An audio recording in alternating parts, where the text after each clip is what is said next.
ચાલો નમસ્કાર વિદ્યાર્થી મિત્રો, હું રોહિત સુંદરવા ફરી આ એક અગત્યના સેશન સાથે આપની સાથે આવી ગયો છું. આ સેશનમાં તો કે ભાઈ અત્યારે ગુજરાત પોલીસ ભરતીનો દોર ચાલે છે. આપણે ખબર છે કોન્સ્ટેબલની ભરતી આવી, પછી પીએસઆઈની બંને સાથે આવી અને સાથે સાથે ટેકનિકલ ભરતીની રાહ જોતા હતો એ પણ આવી ગઈ. ટેકનિકલ ભરતીમાં તો કે વાયરલેસ પીએસઆઈ છે, ટેકનિકલ ઓપરેટર છે, સાથે સાથે હેડ કોન્સ્ટેબલની પોસ્ટ છે અને એના વગરની એક પોસ્ટ કે જેનું ફોર્મ ફિલિંગ આપણે કરવાનું છે. આ પોસ્ટ એટલે કે પોલીસ સબ ઇન્સ્પેક્ટર પીએસઆઈ, કેમાં પણ મોટર ટ્રાન્સપોર્ટ વિભાગમાં. તો આ એક સરસ મજાની સારી પોસ્ટ છે અને આમાં જો તમારી ક્વોલિફિકેશન હોય તો આમાં પણ તમે 29 તારીખ સુધી ફોર્મ ફિલિંગ છે વહેલી તકે કરી દેજો. તમારા ઘર બેઠા તમે તમારા મોબાઈલમાં ફોર્મ ફિલિંગ કરી શકો, તમારી પાસે પીસી લેપટોપ હોય તો એમાંય કરી શકો, ક્યાંય સાયબર કાફેમાં જવાની જરૂર નથી. તો કઈ રીતના ફોર્મ ભરવું એનું સ્ટેપ બાય સ્ટેપ અહીંયા આપણે કઈ રીતના ફોર્મ ભરવું એ કરશું. ઠીક છે, ચાલો શરૂઆત કરીએ તો કે બધા તમને ખબર જ છે કે ગુજરાતના કોઈ પણ ફોર્મ છે નોર્મલી મેક્સિમમ સરકારી એટલે કે ગવર્મેન્ટ જોબના ફોર્મ છે ઓજસ ઉપર જ ભરાય. ઓજસમાં તો કે તમે સીધા ojas.gujarat.government.in જઈ અને ખોલો તો પણ ચાલે, અથવા તમે ગૂગલમાં ખાલી ઓજસ સર્ચ મારો ને તો પણ અહીંયા આ એની સાઇટ છે ઓનલાઈન જોબ એપ્લિકેશન સિસ્ટમ, એ હાઇલાઇટ થઈ જાય. આની ઉપર તમે ક્લિક કરો એટલે આ ડાયરેક્ટ એની વેબસાઇટ ખુલે ઓજસની વેબસાઇટમાં અહીંયા ઓનલાઈન એપ્લિકેશનમાં જવાનું, કેમ કે આપણે ઓનલાઈન એપ્લાય કરીએ છીએ તો ઓનલાઈન એપ્લિકેશનમાં જાઓ. ઓનલાઈન એપ્લિકેશનમાં જાઓ એટલે અહીંયા આ બધા ઓપ્શન દેખાશે, એપ્લાય, એડિટ. હવે આપણે એપ્લાય કરીએ છીએ તો અહીંયા એપ્લાય ઉપર ક્લિક કરો. એપ્લાય ઉપર તમે જેવું ક્લિક કરશો એટલે અહીંયા તો કે અહીંયા જે સિલેક્ટ એડવર્ટાઇઝમેન્ટ એટલે કે મીન્સ હાલમાં જેટલા પણ ફોર્મ ભરાવાના ચાલુ હશે આ સાઇટ ઉપર એ બતાવશે. અહીંયા બીએમસી ભાવનગર મ્યુનિસિપલ કોર્પોરેશનના ચાલુ છે, જીપીઆરબી ચાલુ છે, G-SSSB ચાલુ છે અને જેએમસીના ચાલુ છે. આપણે જીપીઆરબી ગુજરાત પોલીસ રિક્રુટમેન્ટ બોર્ડનું ફોર્મ ભરવાનું છે તો એની ઉપર ક્લિક કરો. હવે એની ઉપર ક્લિક કરો એટલે ગુજરાત પોલીસ રિક્રુટમેન્ટ બોર્ડના જેટલા પણ ફોર્મ ભરાવાના ચાલુ છે ને એ આવશે. અહીંયા police sub inspector, wireless technical operator, sub inspector motor transport અને હેડ કોન્સ્ટેબલ. આપણે આનું ફોર્મ ભરવાનું છે police sub inspector motor transport. તો એમાં અહીંયા એપ્લાય ઉપર ક્લિક કરો. જો તમારે ડિટેલ નોટિફિકેશન આની વાંચવી હોય તો એ અહીંયા ડિટેલમાં જશો ને એટલે તમને આખી નોટિફિકેશન મળી જશે. આપણે એપ્લાય કરીએ છીએ, અહીંયા એપ્લાય ઉપર ક્લિક કરો. એપ્લાય ઉપર ક્લિક કરશો એટલે અહીંયા જોઈ લેવાનું કે બરાબર છે motor sub inspector motor transport છે 2025 બરાબર છે. એપ્લાય ઉપર અહીંયા ક્લિક કરી દો. ફરી એપ્લાય ઉપર ક્લિક જેવું કરશો એટલે આવી રીતના પેજ ખુલશે. અહીંયા આપણે ખબર છે કે ઓજસમાં એક સિસ્ટમ છે ઓટીઆર છે વન ટાઈમ રજિસ્ટ્રેશન, એટલે કે તમારે વારંવાર તમે ઓજસમાં ફોર્મ ભરતા હોય તો તમારે વારંવાર બધી ડિટેલ નાખવાની જરૂર નથી. અહીંયા આ વેબસાઇટ ઉપર રજિસ્ટ્રેશનમાં જઈને તમે તમારું રજિસ્ટ્રેશન કરી શકો એટલે કે ઓટીઆર મળે. પછી ઓટીઆર અને જન્મ તારીખ તમે નાખો ને એટલે તમારી બધી ડિટેલ ફોર્મ ફિલિંગમાં બધી ડિટેલ આવી જાય. જો તમારી પાસે ઓટીઆર ન હોય તો કંઈ ગભરાવાની જરૂર નથી, તમે અહીંયા ડાયરેક્ટ સ્કીપ કરી દેવાનું ને એ જ ડિટેલ ઓટીઆરમાં ભરેલી આવે, બસ એટલો ફરક છે. સ્કીપ કરો એટલે આવી રીતના પેલું પેજ આખું ખુલશે. હવે એ પેજમાં ઉપર આવશે police sub inspector motor transport 2025-26 GPRB, આ એડવર્ટાઇઝમેન્ટ નંબર આવશે.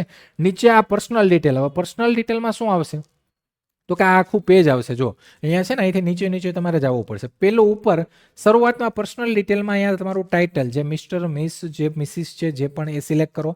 તમારી અટક અહીંયા નાખવાની છે, તમારું પેલું નામ, અહીંયા તમારા તો કે પિતાનું નામ, તમારું નામ અને તમારા પિતાનું નામ, અહીંયા તમારા મમ્મીનું નામ એ નાખી દો.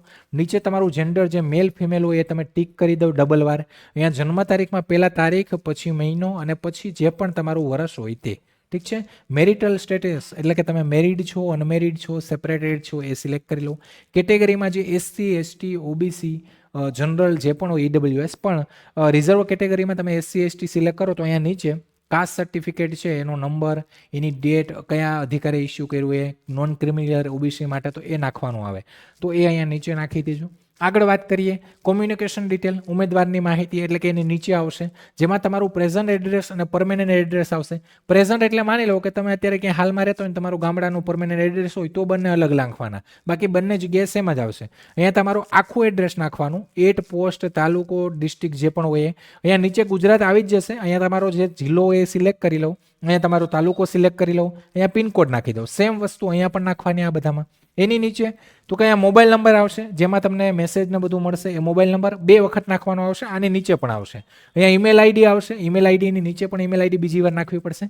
એટલે કે મોબાઈલ નંબરની નીચે રીટાઈપ મોબાઈલ નંબર કરવો પડશે ને રીટાઈપ ઈમેલ આઈડી 2 વાર નાખવાનું આવશે. તો નાખી દો બરાબર રીતે. નેશનાલિટીમાં તો કે અહીંયા ઇન્ડિયન સિલેક્ટ કરી લો, ઇન્ડિયન જ આવે. ઠીક છે. આગળ તો કે આગળના પેજમાં શું આવશે તો કે હવે અધર ડિટેલ, અન્ય માહિતીમાં શું તો કે સિલેક્ટ ફોટો આઈડી પ્રૂફ, જે આધાર કાર્ડ જે પણ ફોટો આઈડી હોય એ સિલેક્ટ કરો. નોર્મલી આધાર કાર્ડ બધા પાસે હોય જ છે. એ નંબર અહીંયા નાખી દો.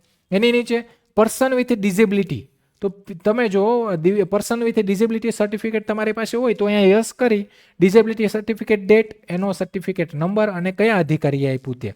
જો તમે રમતગમતમાં વધારાના ગુણ મેળવવા માટે લાયકાત ધરાવતા હોય, એટલે કે તમે ક્યાંય કોઈ સ્પોર્ટ્સમાં તમે નેશનલ ઇન્ટરનેશનલ લેવલે ગયા હોય, સર્ટિફિકેટ હોય અને એમાં કયા તમે ભાગ લીધો એ વર્ષનું નામ, એની તારીખ, પ્રમાણપત્રની તારીખ અને કોણે પ્રમાણપત્ર આપ્યું, જો હોય તો યસ કરવાનું, બાકી નો. આગળ બેઝિક નોલેજ ઓફ કોમ્પ્યુટર એની નીચે, તો અહીંયા યસ કરવાનું, ભલે સર્ટિફિકેટ કે કંઈ પણ ન હોય, એ તમે પ્રોબેશનમાં પછી આપી દો તો ચાલે. જે વિડો મહિલા ઉમેદવાર છે એ હોય તો યસ કરી તમારો સર્ટિફિકેટ નંબર, તમારો સર્ટિફિકેટ ડેટ અને કયા અધિકારીએ સર્ટિફિકેટ આપ્યું છે તે. એની નીચે તો કે એક્સ સર્વિસમેન માજી સૈનિક હોય તો યસ કરો અને અહીંયા સ્ટેટસ રિટાયર્ડ છો કે ડ્યુ ડેટ રિટાયરમેન્ટ, એટલે કે 1 વર્ષની અંદરમાં ડ્યુ ડેટ છે, કઈ ડેટથી કઈ ડેટ છે, ex serviceman identity card, issue date અને કોણે આપ્યું છે તે જો હોય તો, બાકી no. Currently working as Gujarat state government employee, એટલે કે તમે ગુજરાતના સ્ટેટ ગવર્મેન્ટમાં કામ કરતા હોય ને તો જ, પ્રાઇવેટનું આવશે નહીં. તો યસ કરવાનું. તમારી જોઈનિંગ ડેટ કઈ છે ડિપાર્ટમેન્ટમાં એ, અને તમે કયા ડિપાર્ટમેન્ટમાં કામ કરો છો તે ડિપાર્ટમેન્ટનું નામ, આ વસ્તુ 2 નાખવાની, બાકી નો રહેવા દેવાનું. એની નીચે તો કે હવે ડ્રાઇવિંગ લાયસન્સ, તમારી પાસે ડ્રાઇવિંગ લાયસન્સ કોઈ પણ હોવું જરૂરી છે, યસ કરવાનું. અને અહીંયા પ્રકાર કયું, તો કે અહીંયા તમારી પાસે કયું છે, MCWG છે, LMV છે, HMV છે કે SGV છે, એ સિલેક્ટ કરો. એનો લાયસન્સ નંબર જે હોય એ નાખો અને ઇસ્યુ તારીખ કઈ છે અને એ વેલિડિટી ક્યાં સુધી છે, વેલિડિટી ક્યાં સુધી છે એ તારીખ, બંને તારીખ નાખો. એની નીચે ભાષાની માહિતી, ભાષામાં આ 3 ભાષા અહીંયા ઓટોમેટિક આવશે, તમારે અહીંયા ખાલી ટીક માર્ક મારવાનો છે કે આ ટીક માર્ક કર્યું. આ બધી પહેલા જ પેજમાં ડિટેલ આવશે બધી, આ બધી નાખી. હવે નીચે તો કે એજ્યુકેશન ક્વોલિફિકેશન, હવે તમે આ પોસ્ટ માટે એપ્લાય કરો છો PSI મોટર ટ્રાન્સપોર્ટમાં, તો એના માટે એજ્યુકેશન ક્વોલિફિકેશન એટલે કે તમે શું કર્યું છે, BE ઇન ઓટોમોબાઈલ એન્જિનિયરિંગ છે કે BE ઇન મિકેનિકલ એન્જિનિયરિંગ છે, આમાંથી તમારી કઈ લાયકાત છે એ સિલેક્ટ કરો. તમારા પર્સન્ટેજ કે પર્સન્ટાઇલ, જો આ તમારી પાસે ના હોય તો તમારા જે પણ ગ્રેડ કે જે પણ કંઈ પણ હોય એને પર્સન્ટેજમાં કન્વર્ટ કરીને એ અહીંયા તમારે નાખી દેવાનું. ક્લાસ તમારો ફર્સ્ટ ક્લાસ છે, ડિસ્ટિંક્શન છે, પાસ ક્લાસ છે એ નાખો. ઇન્સ્ટિટ્યૂટ નેમ અને એક્ઝામ બોડી, તમારી યુનિવર્સિટી કઈ છે, ટેકનિકલ બોર્ડ કયું છે અથવા સંસ્થા કઈ છે એ. અહીંયા સ્ટેટ કોઈ એક જ નાખવાનો, સ્ટેટ તમે જે રાજ્યમાં કર્યું હોય તે, કયા વર્ષમાં પાસ કર્યું હોય અહીંયા નાખો. નંબર ઓફ ટ્રાયલ, તમે કેટલી ટ્રાયમાં પાસ કર્યું હોય, અને તમારી છેલ્લી માર્કશીટ, જે પણ વર્ષ હોય, સેમેસ્ટર હોય, એની છેલ્લી માર્કશીટનો સીટ નંબર, આ એટલી વસ્તુ નાખી. એની નીચે તો કે હવે છેલ્લે આવશે બાહેધરી, કે ભાઈ તમે જે આ ખાતરી કે આ બધું જે આપ્યું એ અને આવનારા સમયમાં તમે રજૂ કરશો ને બધું બરાબર છે એ કરીને યસ કરીને અહીંયા આપી દેવાનું સેવ. સેવ જેવા આપશો એટલે તમારો અરજી નંબર જનરેટ થઈ જાય. તો કે તમે તમારો અહીંયા નામ આવશે, પોલીસ સબ ઇન્સ્પેક્ટર મોટર ટ્રાન્સપોર્ટની જગ્યા માટે તમે અરજી કરીને અરજીનો જે અરજી નંબર છે અહીંયા આવી હશે. આ અરજી નંબર હિન્દી ઇંગ્લિશ અને ગુજરાતી બંનેમાં આવશે. તો એ અરજી નંબરને નોટ કરી લો, ફોટો પાડી લો અથવા ક્યાંય લખી લો. કેમ કે હવે આના પછીનું સ્ટેપ છે તમારો ફોટો અને સિગ્નેચર અપલોડ, આમાં તમારે જવાનું છે. હવે તો કે સાઇટ ઉપર તમારે જે અહીંયા અપલોડ છે એની ઉપર ક્લિક કરો એટલે અહીંયા ફોટો સિગ્નેચર અપલોડ આવે, એની ઉપર ક્લિક કરો એટલે અહીંયા તમારો અરજી નંબર માંગશે. અરજી નંબર લખો, અહીંયા તમારી જન્મ તારીખ નાખો અને આ કેપ્ચા કોડ અહીંયા નીચે નાખો અને પછી ઓકે આપો. જેવો તમે ઓકે આપશો એટલે આ ફોટો અપલોડનું આખું આવી હશે, અહીંયા તમારું નામ આવશે, નીચે જ આવી હશે, નામ જોઈ લો. અને અહીંયા ચૂઝ ફાઇલમાં તો કે તમે ફોટો ક્યાં છે અહીંયાથી સિલેક્ટ કરી લેવાનો. ફોટો પણ 15 KB ની અંદર હોવો જોઈએ, અને જો 15 KB થી વધતો હોય તો એના માટે ઓનલાઈન રિસાઇઝ કરી શકો તમે. પેન્ટ, જો કોમ્પ્યુટર તો પેન્ટમાં જઈને તમે કરી શકો, પણ ફોટો છે વિઝિબલ હોવો જોઈએ, સાઇન પણ વિઝિબલ હોવી જોઈએ. સિલેક્ટ કરી અપલોડ કરશો ને એટલે અહીંયા ફોટો આવી જશે, ઠીક છે. અને અહીંયા સાઇન સિગ્નેચર પણ સિલેક્ટ કરીને અપલોડ કરશો એટલે અહીંયા તમારી સિગ્નેચર આવી જશે. ફોટો સાઇન અપલોડ થઈ ગયું, અહીંયા ઉપર ઓકે હોય એ ઓકે મારી. ચાલો હવે તો કે હવે લાસ્ટ સ્ટેપ, પહેલાં એપ્લાય કર્યું, પછી આપણે અપલોડ કર્યું. હવે તો કે અહીંયા ઓનલાઈન એપ્લિકેશનમાં જ ફરી જવાનું. અહીંયા તમારે છેલ્લું સ્ટેપ કન્ફર્મ જે છે એમાં જવાનું. આ છેલ્લું સ્ટેપ છે.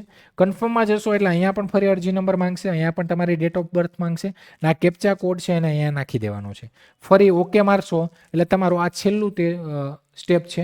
અહીંયા તમારી application police sub inspector motor transport બતાવશે, અહીંયા એપ્લિકેશન નંબર આવશે, અહીંયા તમારું નામ આવશે, મમ્મીનું નામ આવશે, એડ્રેસ આવશે, ડિસ્ટ્રિક્ટ આવશે, પિનકોડ આવશે, તમારો મોબાઈલ નંબર, સ્ટેટ આવશે, જેન્ડર મેલ ફિમેલ જે હશે આવશે, ડેટ ઓફ બર્થ આવશે, અને અહીંયા તમારી કેટેગરી આવશે.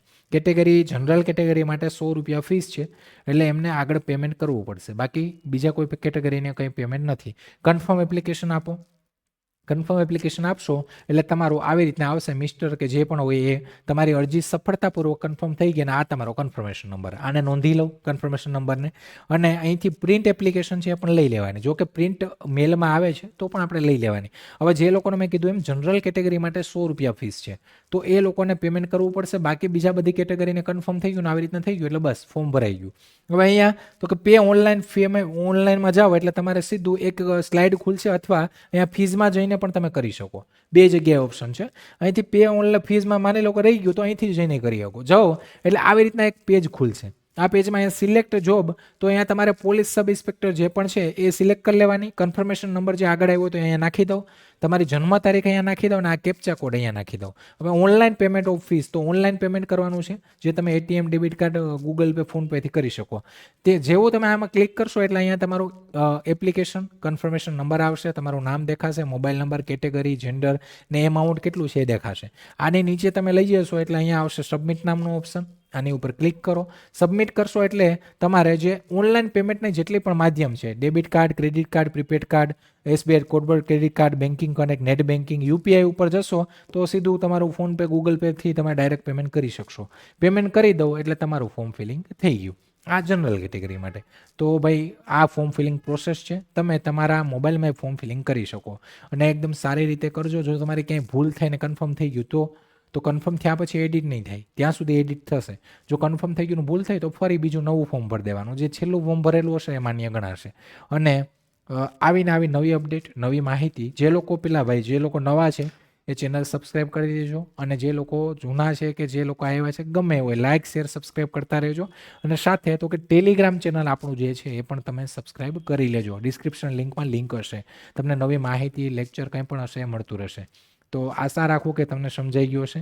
ને આવા જ નવા સેશન સાથે કોઈ નવી માહિતી સાથે મળશું. ત્યાં સુધી રજા લઉં છું. જય હિન્દ, જય ભારત.